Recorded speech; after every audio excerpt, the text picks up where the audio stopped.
Hi everyone, thank you very much for stopping by and returning to the old world. In my first video looking at the impact of the FAQ and errata on particular units, I looked at the veteran state troops, and as part of that video I said I'd been very excited about Empire Greatswords, but then put it to one side because I was concerned around being a special slot choice, that Greatswords were just competing with so much good stuff that you're going to want to put into your army that it's going to be difficult to find a place for them. I've done a little bit more thinking, however, and thought it is worth addressing a way of doing a build with Greatswords, seeing how they will do. Now, in making this video, I'm not massively au fait with the match play scenarios that are coming. At the time of recording, the rules for match play haven't been officially released. Yes, they've been all over the internet, but I'm really looking forward to getting the book. I want to read it and do my own thinking around it, rather than just doing what the internet says. However, I am mindful that taking and holding objectives is looking likely to be a thing, so blocks of resilience could be useful. That intro aside, let's now have a look at the Empire Greatswords themselves. What is it that you get? Well, an Empire Greatsword is a bit of a boost on the normal human statistics, and we've seen an improvement from the previous characteristics because of the errata. So we're now looking at a unit with weapon skill 4 and strength 4, armed with great weapons with a leadership of 8 for a cost of 11 points. And they are equipped with great weapons and full plate armor.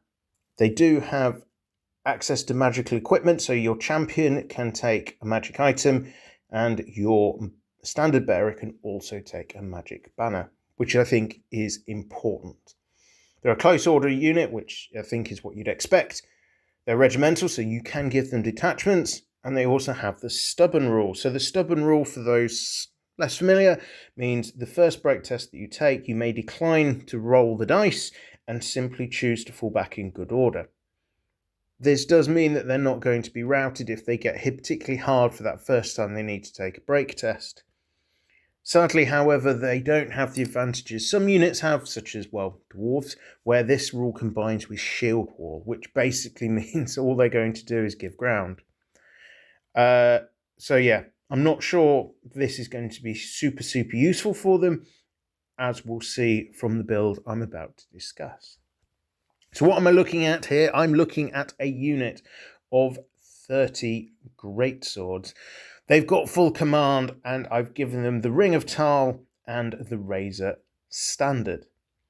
What does all of this do? Well, it gives you a unit that's 410 points. So this is a very chunky unit indeed. When it comes to combat now, they are going to be striking second because of their greatswords, even if they somehow got a charge off. And let's face it, I think Games Workshop have been very clear. The role of infantry is now to absorb the charge, it's to hang around, and it's to get the better of the grind through, whether it's because they're an anvil unit and you're getting cavalry into flanks or anything like that, or they're just pretty choppy. So, I'm assuming here your greatswords have been charged. What have we got? Well, attack-wise, we're doing a maximum of 21 attacks at strength 3, AP -2, armor bane 3. Because of that Razor Standard. Even if you're not rolling those 6s that you need to trigger Armor Bane, you're still looking at quite a lot of Strength 6 AP2 hits. So I think in that perfect world where you're doing the maximum number of attacks, you're looking at probably 10, 11 hits, and of those hits, you're going to be wounding on 3s and 2s, so you're going to be getting quite a few through. The calculation comes out, I think, to 6.66, so you're looking at 6-7 wounds being caused. Statistically, with that many, one of them will be triggering your armor bane of 3. So that's going to cause people with a lot of armor and toughness of 4-5 potentially quite a few problems. It's not something they necessarily want to take. However, of course, as I mentioned, you will be striking second pretty much every single time with these guys. Therefore, you're not going to be getting that full number of attacks off. So there's always that trade-off of, do I feel confident I can get through the armor, get through the toughness 3 of Empire Greatswords, cause enough casualties that the stuff coming back at me isn't that horrendous. And that's where we come into the defensive side of this build and why I've given the Ring of Tal to the unit champion. This means on top of our 4-up armor save, we also have a good chance of getting a 5-up ward save. Why a good chance? Well, the Ring of Tal, that lets you cast Oaken Shield, which affects the model with the spell, in this case through a bound item, and the unit therewith, giving them that 5-up ward save. It's cast on a 7+, but the Ring of Tal has a +3 to its bound item score. This makes it actually super reliable and more reliable than a level 4 trying to cast the spell. A level 4 will only get +2, so now you actually only need to roll a 4 on 2d6 to trigger the spell. Sure, low numbers mean your opponent may attempt the dispel, but that +3 is going to give you the best possible chance of getting that spell off. It does make it, I think, one of the more effective bound spells out there as well, and a nice little bit of staying power. In this build, I've not taken advantage of some of the other special rules that the Greatswords can get, and let's have a quick look at those. The unit can have drilled at +2 points a model. Now, I'll be honest, I'm not sure the Greatsword are going to be changing formation an awful lot. We're going to be wanting to go pretty wide, taking advantage of the fact that I think we can get, with movement of 4, you can get, as long as your opponent doesn't position into a corner with a charge, you're going to get most of those attacks off. And yeah, do you want to go deep with this, changing into a high static res formation? Probably not, because you're wanting the output of damage. And say at 2 points per, if it was 1 point, I might consider it. 2 points, it just feels a bit expensive for a unit that's got to be pretty chunky. So you'd be looking at a unit of 30. With that, you're paying an extra 60 points. They've also got access to the veteran special rule. This costs a point. This allows you to re-roll a failed leadership test. Noting in the rules, it does say a break test isn't a leadership test. Again, I don't think this is necessarily a great use of a point. With leadership 8, particularly if you're getting a character to support the unit or BSB or something floating around, I think I would take the gamble that they're not going to fail these tests. So things like a fear check, something like that, which would cause issues. But that 30 of them, there's enough of them that they should shrug a lot of those sort of issues off. So it's a gamble not having it, but I think saving yourself 30 points is quite important when it comes to building the rest of the army. Have Greatswords received a buff? Yes, I think they have. I think the changes to infantry rules, giving them that second rank fighting, really, really helps the Greatswords. I think moving them up to strength 4 is also really useful.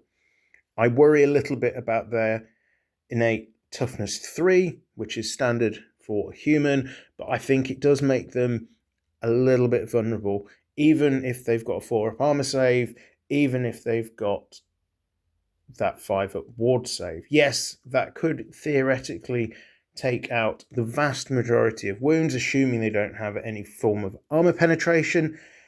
But let's face it, you're not going to throw a unit into the charge against a unit of Greatswords unless you think you can deal with that armor. These lads aren't fast, and if you're charging, you're dictating the fight. So, yeah, I think there will always be modifiers onto that 4-up, 5-up save that you've got. Would I have liked to maybe have seen them get an option for shield so they can suck up the charge, try and hit back later? Maybe that would make drilled really useful, I think, coming into play. But that's not the world we're living in. A quick word on static res, because it's not something I've really addressed as my comments here, is what is your starting max figure? Well, you're going to have close order, you're going to have a banner, you're going to have a couple of ranks, and with 30 dudes, you may well have outnumber. So potentially you could be getting to a static combat res of 5, which is pretty tasty, actually. And that's only really going to be eaten into after quite substantial casualties. So the number of ranks, I think it's 16 models need to go in order to trigger that being lost. Losing 16 dudes, you might not be outnumbering anymore, so you might see quite a rapid, in fact, I think you will see a really rapid decline in that number. But a starting point of 5, and then hoping to bring the pain with the swords could well tip you over the edge, and the musician being in there does mean that draws are sitting in your favour, unless of course your opponent's got a musician too. But then they've lost the advantage of the charge, as it just becomes a bit of a brutal slugfest, and any weapons which do a lot of bonuses on the charge, which is what units I think will tend to be relying on, those advantages from cavalry spears, from lances, things like that, are going away. So it will improve your ability to suck up the hits with that 4-up armor save and potential 5-up ward. I think if you're taking this force, it does really impact on the way you're choosing your army, and you're looking at, because you've got to have core as well, and if you've got multiple objectives, you're probably looking at a decent sized infantry block potentially there as well. Something to take and hold. So it's really going to change the way that we play the game if we go down the Greatsword route. I'm going to be thinking about army lists once the match playbook comes out. I've done a little bit of thinking, but there's definitely more to do. So I hope you found this run through of the Greatswords useful, looking at their raw mechanics. I've not looked at support options. Obviously, I think they will be boosted by adding characters to them.